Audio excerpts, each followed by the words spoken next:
Bismillahirrahmanirrahim. Assalamualaikum warahmatullahi wabarakatuh. Hamdan wa syukurillah, salatu wassalamu ala rasulillah mabad. Halo sahabat YouTube semua dimanapun berada. Berjumpa lagi di channel saya Syahrul Doko, channel yang membahas seputar toko sembako. Baik sahabat, bagaimana kabar sahabat hari ini? Mudah-mudahan selalu sehat, selalu semangat, dimudahkan segala urusannya dan dilancarkan rezekinya. Amin ya rabbal alamin.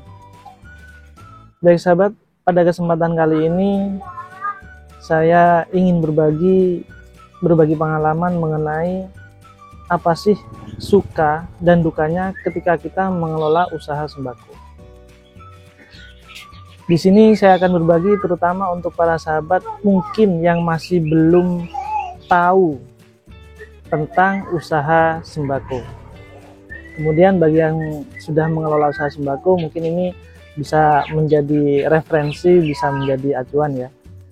Jadi gini sahabat, setiap kita melakukan suatu usaha apapun itu, baik sembako ataupun usaha yang lain, pasti ada yang namanya suka dan dukanya. Nah, di sini saya akan membahas tentang suka dukanya ketika kita mengelola usaha sembako.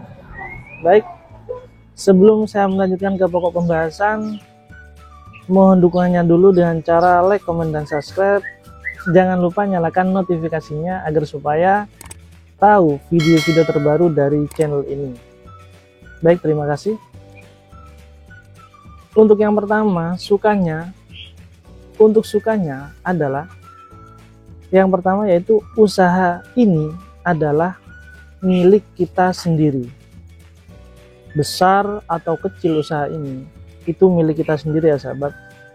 Jadi 100% milik kita sendiri. Entah itu usaha besar ataupun kecil, kita adalah bosnya, kita yang punya. Jadi nggak ada yang ngatur, nggak ada yang merintah. Jadi kita bisa bebas menentukan ke arah mana jalan usaha yang kita tekuni ini. Kalau kita bekerja dengan giat, artinya kalau kita selalu melakukan evaluasi, berbenah diri, apa yang kurang dari toko kita, maka perkembangan usaha yang kita kelola akan cepat. Artinya kita akan selalu menemukan solusi di setiap permasalahan yang kita lakukan, di setiap permasalahan yang kita terima. Nah, kita akan menemukan solusi-solusi yang terbaik untuk kemajuan toko kita. Nah, gitu ya sahabat. Jadi usaha ini sepenuhnya milik kita sendiri, kita adalah bosnya, gitu ya. Baik itu usaha warung rumahan ataupun usaha di skala menengah ataupun skala besar grosir, itu sepenuhnya milik kita sendiri, keuntungannya milik kita sendiri. Baik, itu yang pertama. Baik sahabat, untuk sukanya yang kedua yaitu kerja santai namun pasti. Nah, artinya begini ya, kerjaan di toko sembako itu santai sahabat. Kita harus bersyukur dibandingkan pekerjaan yang lain. Mungkin ada seseorang di luar sana yang pekerjaannya sangat berat, panas-panasan, ketika panas kepanasan, ketika hujan kehujanan. Nah, kita di sini tuh santai sahabat. Jadi ketika panas ya nggak kepanasan, ketika hujan nggak kehujanan.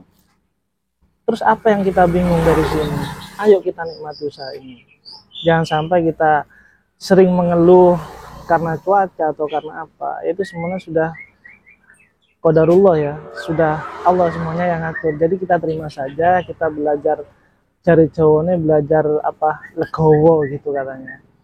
Mari, terutama saya sendiri, saya juga masih terus belajar, berevaluasi, membenahi terutama dari pribadi ya, dari diri saya sendiri, agar supaya di saat melakukan pelayanan ke konsumen itu bisa enak, nggak ada nggak ada hal-hal yang membuat konsumen itu nggak nyaman. Jadi itu usahakan terutama dari pribadi kita masing-masing ya, usahakan kita menjadi orang yang bisa legowo, bisa menerima kenyataan hidup. Nah gitu maksudnya ya.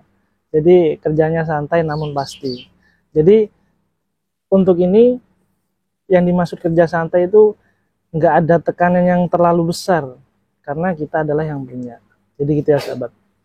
Kemudian sukanya yang ketiga, nah tanpa kita sadari kita dikenal oleh masyarakat. Kenapa begitu? Iya, karena yang masuk di toko, yang belanja di toko itu semua lapisan masyarakat itu masuk ke toko ya sahabat. Entah itu pejabat, kalau ada sih. Nggak, maksudnya semua kalangan itu masuk ke dalam toko. Jadi mau nggak mau mereka, para konsumen kita, kenal ke kita. Oh, tiba si A itu yang punya toko itu, si A yang tokonya ini di sini. Nah, biasanya gitu ya. Tanpa kita sadari, kita dikenal masyarakat.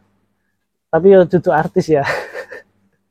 Jadi sekedar dikenal oleh masyarakat. Nah, maka dari itu ayo sama-sama menjaga sikap dan perilaku kita agar supaya kita lebih dikenal lagi, kita lebih dikenal baik oleh masyarakat.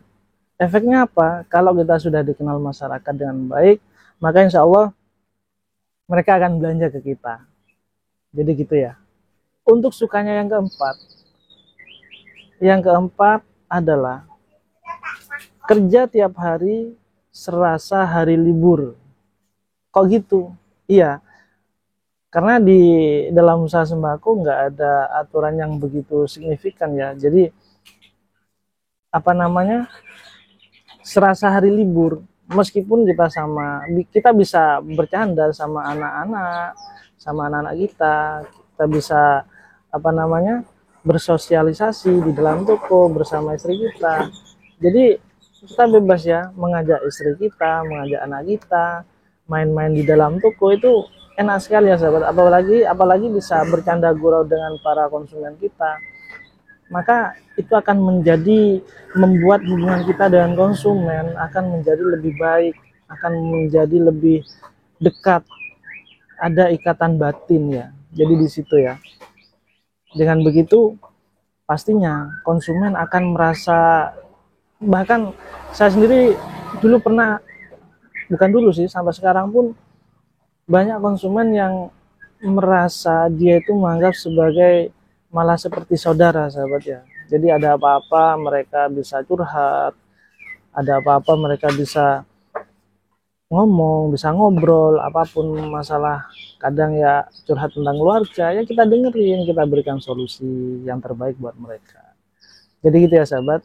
Poin yang keempat ini, masuk tiap hari kerja serasa hari libur, gitu ya, artinya begitu. Nah, kemudian sukanya lagi apa?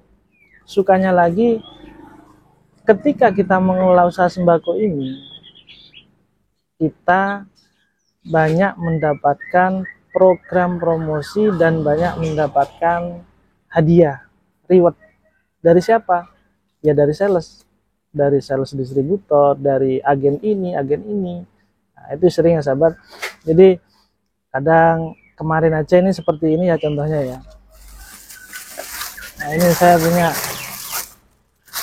ini hadiah. Ini adalah kaos hadiah dari es krim Ais. Nah, jika ingin mendapatkan kaos seperti itu, kita harus mencapai target yang telah ditentukan oleh pihak Ais sendiri. Nah, itu programnya gini ya sahabat. Setiap pengambilan 10 karton untuk produk yang telah ditentukan, maka mendapatkan satu kaos tersebut. Ada lagi, ambil 4 karton bonus 1 karton. Nah, jadi untuk program Ais itu sering terjadi sering banyak promo berhadiah seperti itu. Nah, jadi enaknya di situ ya sahabat, kita mengelola toko banyak hadiah yang kita dapatkan. Ada kaos, kadang payung, ada gelas-gelas mug yang begitu. Kemudian ya banyak lagi yang lainnya lah. Nanti kalau sahabat menekuni usaha ini sampai besar, insya Allah akan merasakan apa yang saya katakan. Nah, 5 suka ini sudah saya sampaikan. Pastinya nggak suka aja ya, pasti ada yang namanya duka. Duka juga saya akan sampaikan. Jadi nggak seneng itu, pasti ono nggak seneng ya. Ada ada pahitnya juga. Pahitnya ketika kita mengelola usaha sembako. Kemudian dukanya, pahitnya apa aja? Yang pertama, pembeli ngutang nggak mau bayar. Itu pasti terjadi dimanapun usaha yang namanya sembako, mulai dari usaha rumahan, usaha skala kecil, skala menengah, skala besar. Pasti yang terjadi adalah pasti ada yang namanya pembeli ngutang nggak mau bayar. Itu pasti ada, sahabat. Di toko saya sendiri juga sering terjadi seperti itu. Jadi sampai saya hafal orang satu persatunya itu, ini orang yang nakal nggak mau bayar, ini orang yang sportif yang enak. Jadi saya sudah hafal. Makanya mulai setelah saya kenal seperti itu, berdasarkan pengalaman, saya stop. Orang yang nakal-nakal nggak saya kasih utang lagi. Tapi untuk orang yang sportif, monggo silahkan dengan sesuai ketentuan yang sudah berlaku.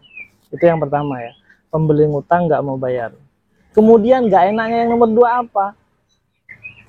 Istirahat kita sering terganggu. Nah, pasti nih ya sahabat, entah itu warung kecil ataupun toko besar, ini sering terjadi.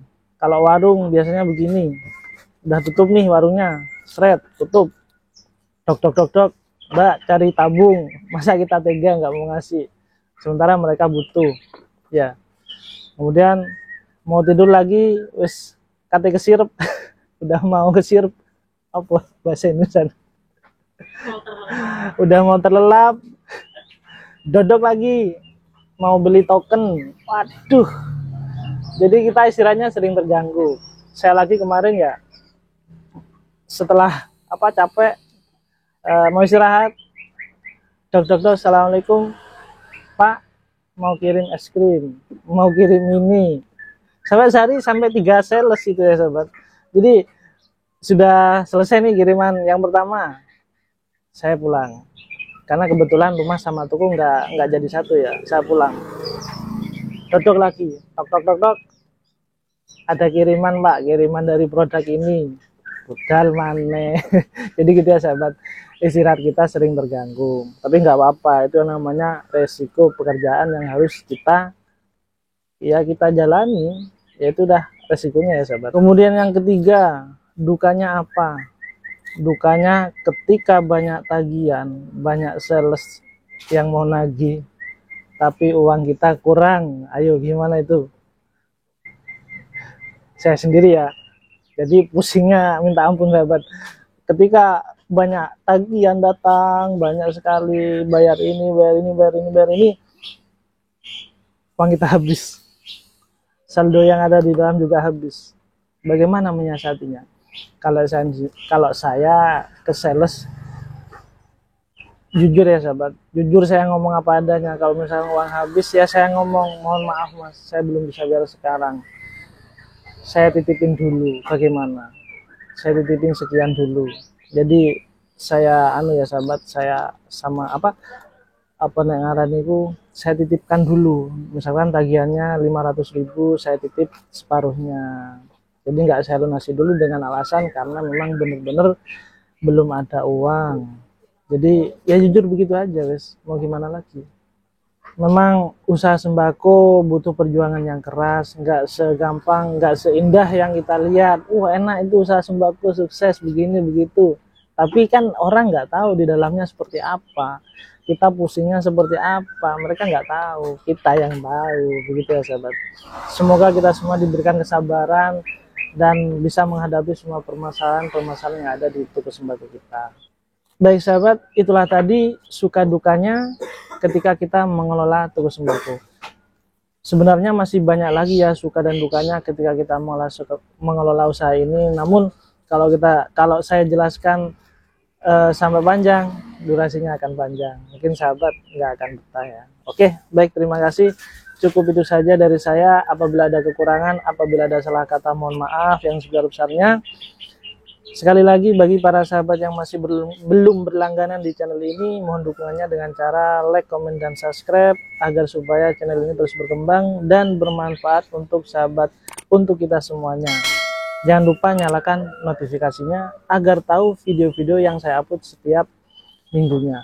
Terima kasih.